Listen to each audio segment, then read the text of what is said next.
Que dia de graça e de alegria este para todos nós.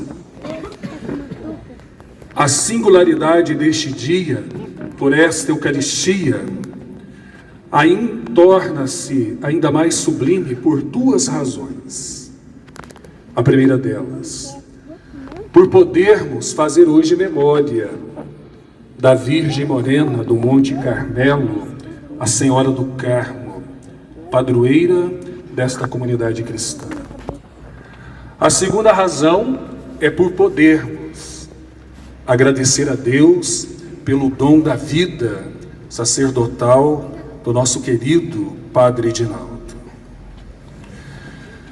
Se na tradição cristã a liturgia não é apenas um ritual ou uma lembrança do passado, mas o próprio céu que se abre e toca a terra, pois quando a igreja celebra os sacramentos, especialmente a Santíssima Eucaristia, ela une a Assembleia Terrestre à liturgia celestial, antecipando para todos nós a eternidade. Por isso podemos dizer, ó dia de alegria verdadeira. E de fato o é. Que dia é este para todos nós, queridos irmãos? É um dia de alegria verdadeira. Amo-te com eterno amor e por isto a ti estendi o meu favor. É este o tema escolhido, o lema escolhido pelo nosso querido Padre Edinaldo. Na leitura da profecia de Jeremias, nós percebemos neste texto uma das mais belas declarações de amor de Deus para com seu povo.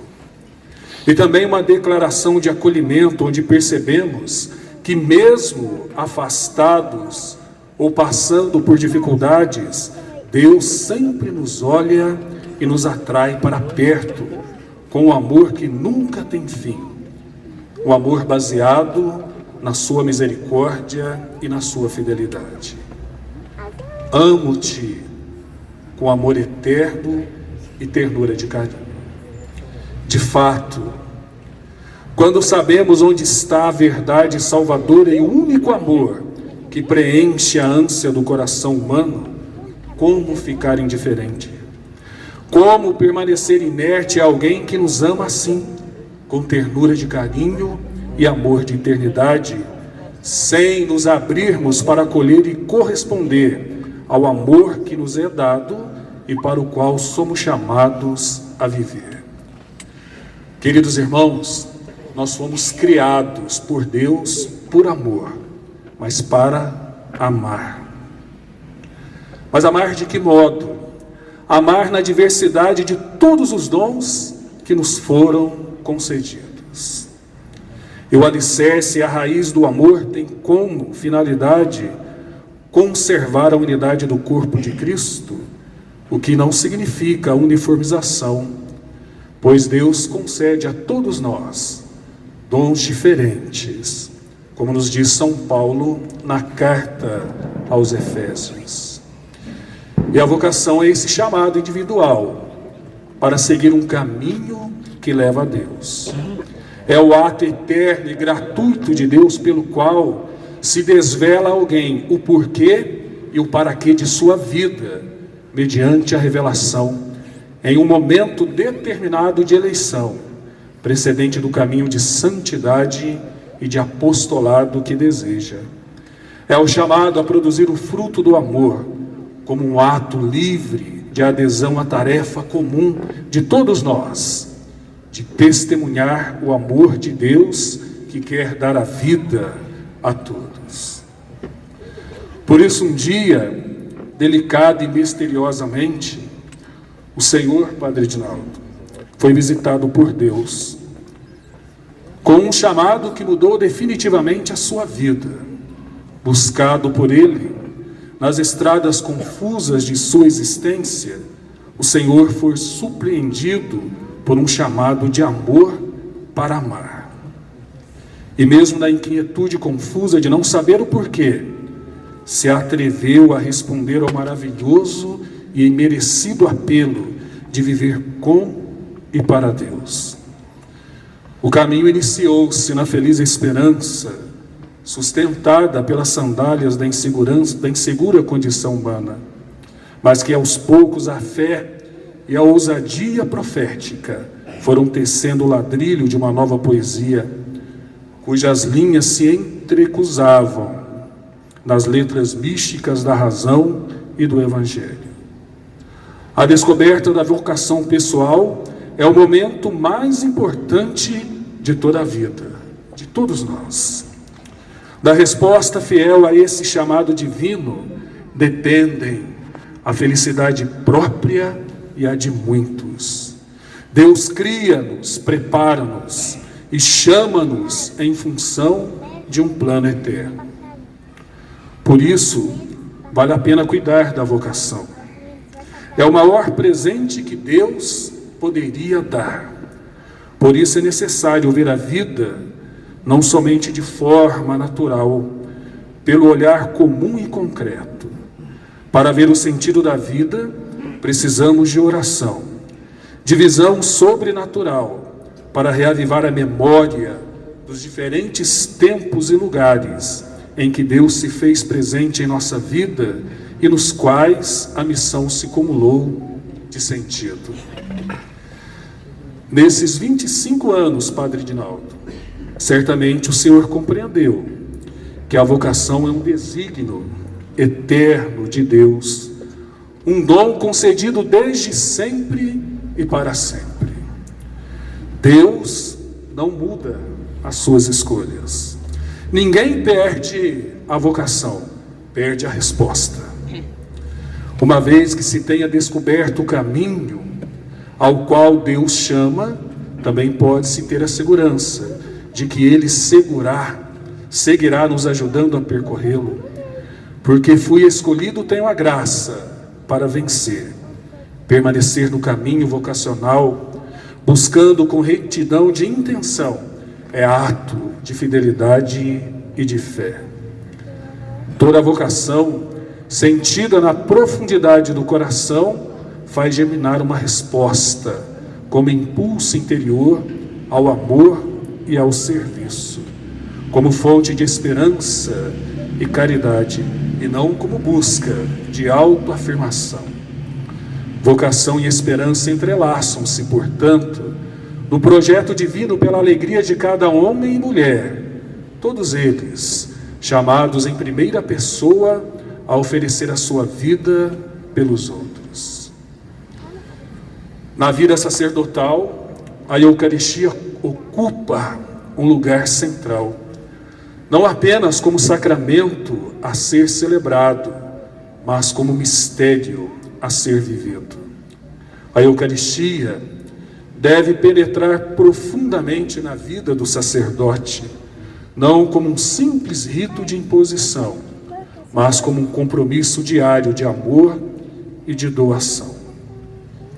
O sacerdote que é chamado a ser outro Cristo deve ser um homem de profunda oração, que intercede pelo povo de Deus, refletindo o amor e a misericórdia de Cristo. A Eucaristia, enquanto memorial do sacrifício de Cristo, torna-se a fonte e o auge de toda a missão sacerdotal. O cardeal Raniero Cantalamessa, em uma de suas pregações no tempo da Quaresma, refletindo sobre a Eucaristia, citou um mestre espiritual francês que dizia: de manhã, na missa, eu sou sacerdote e Jesus é vítima. Ao longo do dia, Jesus é sacerdote e eu vítima. Assim, um sacerdote imita o bom pastor, porque dá realmente a vida pelas suas ovelhas. Por isso aqui estamos, diante do altar do Deus de nossa alegria, pois foi justamente aqui, no mais excelso de todos os sacramentos, que pela imposição das mãos de nosso querido e amado bispo emérito Dom Frei Diamantino, que o Senhor recebeu o sacramento da ordem. Foi aqui, Padre Edinaldo, que o bispo ungiu as suas mãos e, atento, o Senhor observou como o óleo se espalhava, exalando o seu perfume balsâmico e tão característico. Foi aqui que suas mãos foram unidas em posição orante e atadas como uma fita. Aqui suas mãos foram consagradas, fechadas para as coisas do mundo e para qualquer amor exclusivo. Foi daqui que o Senhor se levantou e foi até seus pais. Sua mãe, então, emocionada, desatou os laços daquela fita, abrindo suas mãos para a exclusividade de um amor que só poderia ser de Deus. Ela as desatou para batizar, transmitindo às crianças a vida de Deus, para consagrar as espécies eucarísticas, para perdoar, para abençoar as pessoas, seus pertences e realizações, para abençoar o amor matrimonial, para, enfim, ungir as mãos frágeis dos enfermos na esperança da saúde. Por isso, o que dizer senão obrigado? Obrigado a Deus, portanto, pelo dom imerecido, como afirma São João Crisóstomo. Se ninguém pode entrar no reino dos céus sem ser regenerado pela água e pelo Espírito, se é necessário comer a carne do Senhor e beber o seu sangue para ter direito à vida eterna, e se nada de tudo isso se realiza, senão por mãos puras e consagradas, pelas mãos do Padre, se eles, enquanto vivem na terra, são despenseiros dos tesouros celestes, estão até investidos de um poder que nem os anjos, nem os arcanjos receberam de Deus. O Padre é essencial. Vou repetir. O Padre é essencial para a Igreja, para o mundo e para as nossas comunidades cristãs. Obrigado à Diocese da Campanha, que após tê-lo visto submeter humildemente o seu desejo de ser padre, a autoridade da Igreja o convocou para receber as ordens. Aos seus amáveis pais, sua mãe já na eternidade de Deus, ao seu pai e aos seus irmãos. Obrigado às comunidades por onde o Senhor exerceu o seu ministério e pôde ser bom, próximo e pastor para muitos. E por fim, obrigado ao Senhor, Padre Edinaldo, pelo sim, pelo amor à Igreja, por entender e permitir que a sua vida se tornasse um dom de salvação para si e para muitos. Para concluir, gostaria de dar-lhe um conselho. Retorne sempre àquele ponto incandescente em que a graça de Deus o tocou no início do caminho. E com aquela centelha acenda a chama do amor para o dia de hoje, para cada dia, e leve calor e luz aos irmãos e às irmãs. Dom Walter, no seu primeiro encontro conosco, nos falou sobre sermos o melhor que pudermos na condição em que nos encontrarmos. Se párocos, sejamos os melhores.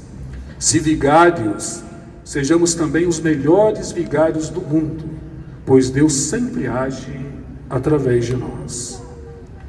Há sacerdotes que não serão titulares aos olhos do mundo, não terão notoriedade, não serão pregadores famosos e não terão milhares de seguidores.